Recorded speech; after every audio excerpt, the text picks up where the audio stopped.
My name is Steve Peters, and I'm the founder of baseconsulting.co, an end-to-end supply chain management solutions provider based in the US.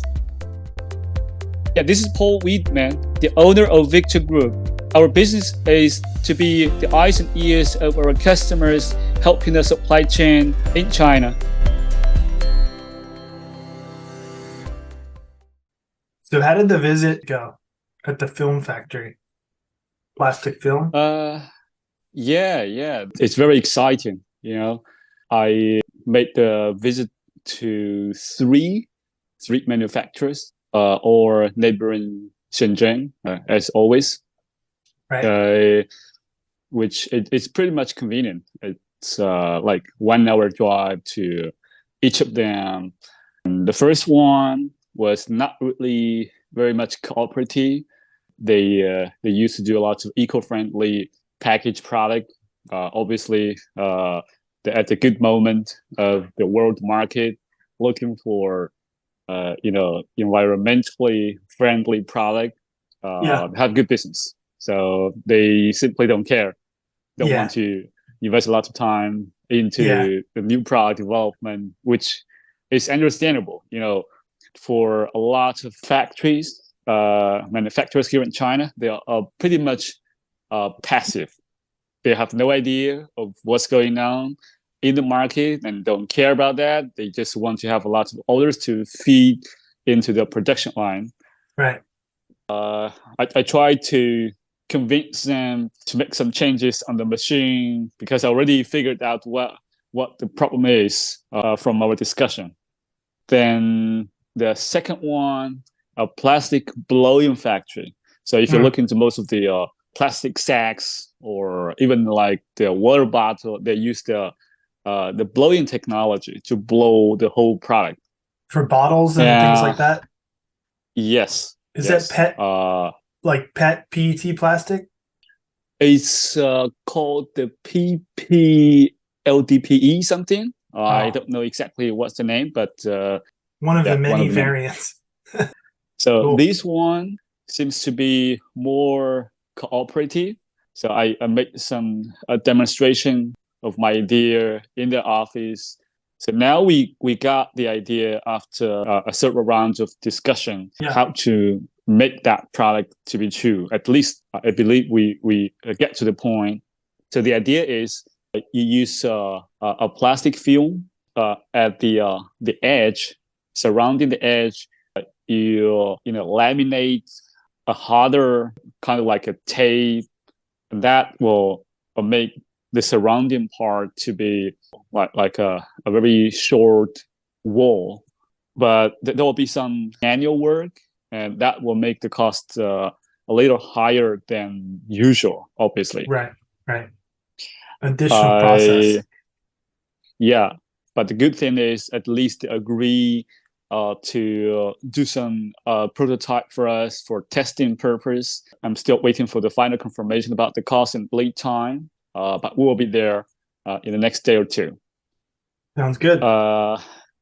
Another thing which is really good is we also agree when we scale up, we have enough volume, we'll discuss together again about the machinery.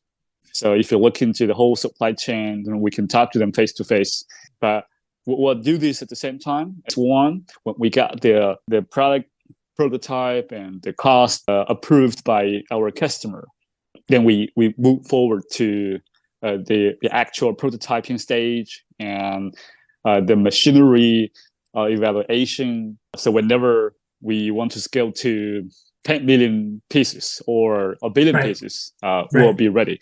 And that the cost will be even much more favorable, and the efficiency will be much higher. These recalls my mind to my traveling 2 days ago. That's that. Basically, it's basically recovered to what it was before COVID. Yeah, which is great. It's very encouraging. Nothing happened. It is. It is. A lot of foreigners coming here. Shenzhen is obviously the capital of hardware and tech products. The Did I tell you that I've just become a board member of Troublemaker? Oh, really? And yeah, Congratulations. That's great to hear. yeah, I'm Awesome. going to organize a workshop for supply chain management, Wow, one of the cool. eight out there. I'm going to put the same name as behind the scene. Yeah, yeah, of course. Uh, That's yeah, cool. So is that in on how to Shenzhen? yeah, yeah, in Bao'an. Oh, no, nice. Yeah. Nice. So the this type of ecosystem is very important when it comes to product development or engineering or manufacturing. Just take this plastic stuff as an example. You can hardly imagine how you got the product designed, Hmm. engineered, manufactured in any other corner of the world outside of China, right? Yeah, Because even if you have a great idea, you create a product, a prototype, and that's almost the ending of the so-called project for a lot of people right. outside of China. They think they got the Yeah, great idea, made a beautiful presentation, right. the prototype. They raised $500,000 or $1 million, but at the end of the day, they realize that product cannot be molded or cannot be manufactured massively at all. Right. And one thing that you always teach is that you need to have all the teams talking from the very beginning, like the mechanical engineer, whether it's the PCB designer, the software Yeah, guy, like everybody yeah, needs to be talking from the very beginning so that there's yeah. no mistakes made. It's not only about the product engineering. You also have to take into consideration of production engineering, whether or not all the materials are available. And that's the meaning of visiting the factory, talking to the owner or their engineers face to face, and you got all these things verified and evaluated at the beginning. And Mm, when when these prototype comes out and it can be mass produced, which is yeah, very very important. And this also gives us a lot of advantages. You can imagine, if you give me an idea, I just got 2 or 3 manufacturers immediately, yeah, got the car, 2 hours, yeah, and it get down to the truth immediately, yeah, right? right. And that's very hard if you work anywhere else in the world. Yeah, that's true. Like, so I noticed on LinkedIn, I see the various projects that are showcased that Victor Group has done in the past. Mm-hmm. Obviously, those are like public ones, so ones that you can show and talk about. Are there any from that list that you would want to kind of just go over, maybe some issues you had with the product development, lessons learned, Mm-hmm. from any side, from the client side or the product development team side? For example, I see the one or it's a speaker The in plush this. toy speaker, I guess, Yeah, right? the plush toy speaker. Yeah, let's talk about that one. Yeah, that's a real Lessons learned. uh, yeah, typical lessons Yeah. from my customer. And when she, this lady is very successful in her career, more than 20 years in her work, good salary. And then a year ago, she started to work on her own project of that plus toy electronic product. What she did is she got the industrial design designed in one city in the United States, then the electronic circuit board designed in another part of the country. What really surprised me is about how he got the other component. The mold is made in Henan, is Yeah. kind of like northern China. The plush toy is produced in like a northwest city, which I know for most of the Chinese either. This is not the worst. She even got the package made in Taiwan. Wow. Which is crazy. Yeah. Now, she got all the components. It seems each of them works individually, but when they put them together, it doesn't work at all. Right. There are a bunch of things, lots of mistakes that she made in the process.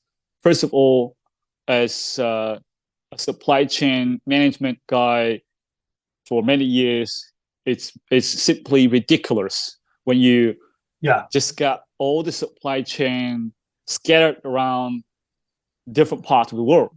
Right. It doesn't make sense from a logistics standpoint. Right. But the reason why someone might do that is because they think that they're getting a better deal, or they have a relationship maybe with that supplier from a long time ago. Maybe they met them at a trade show or something like that. It's not the right way to do it, but that's why people would typically want to do that. It doesn't make any sense, right? Yeah, you said the point. That's exactly what I heard from her, that she knows someone, then that someone introduced her, that industrial designer, then she knows another guy who introduced her, the circuit board designers, right? Right. But that's where the problems are, because when you talk about product development or manufacturing, you have to follow a certain process of design review, production review, with all different engineers with different experts and experience, because it's obviously not a one person job. Each individual has a limit of knowledge, of expertise and experience. We can't be perfect, right? That's why we need to work together. Right. From what I observed in the U.S. market, that was really a missing gap of a whole generation of the manufacturing talent, which I think people like you, who has been working in manufacturing and supply chain, I would say it's really rare in the United States. Over the past 20 years, in my work experience with American companies, people who are from this field that used to be like 50 or 60 years old, they are getting retired or already retired. The younger generation, they don't want to get the hand dirty. It's more exciting for the job digital in products. The Silicon Valley. That makes them rich overnight, and they prefer to work in Wall Street, which is well, product development, physical product development is very tough. There's so many things that can go wrong, from the design phase, the prototype, to the manufacturing, to the shipping, things getting lost in shipment, things not going through customs, things not being delivered properly. Like every step along the way, there's like very often problems, right? Like along the entire supply chain. Whereas like if you're developing software, you still have some issues, right? Like building software is very hard. Usually it goes over budget. Usually it's not exactly the way that the client wants. There's a lot of issues, but they're kind of issues that can be resolved like remotely. Whereas a lot of the supply chain is trying to be resolved remotely, but it can't really be resolved remotely. For example, most logistics companies are just brokers for the big guys, right? There's so many middlemen, sitting in an apartment somewhere in Poland trying to move, you know what I mean? They're trying to remotely resolve issues, which you can do easily with software, SaaS products, stuff like that. But in supply chain, you really can't. Like, you have a client calls you and they want the shipping issue resolved. They're wondering why it's late. There's nothing you can do except ask the logistics guy. The logistics guy is not the guy that actually is like operating the ship or the plane. So he has to talk with, maybe a dozen other people to get the answer. By the time it gets back to the client, maybe it's already like been resolved. Maybe it's had another problem. So I would say because of this, most younger people probably wouldn't want to get into this industry. But the cool thing is I've noticed lately is a lot of younger people, including the project we're working on with the film and all that, they're in their 20s and they are starting to think about new ideas. So if we're able to capture that imagination of the new generation and be able to, translate what they're looking to do with a product and make it easy for them to develop and give us new product ideas, it could build a very powerful machine, Yeah. especially because it's much easier in some ways to develop products now. It's still difficult, but it's easier than say 20 years ago, right? Oh yeah, sure.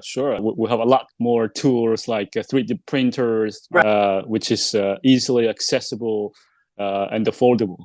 Obviously, the transportation is way better than 20 years ago. Right. Much more effective and much more cost effective. But if you are ready to learn, if you are ready to travel, like you and I, and nothing is too difficult.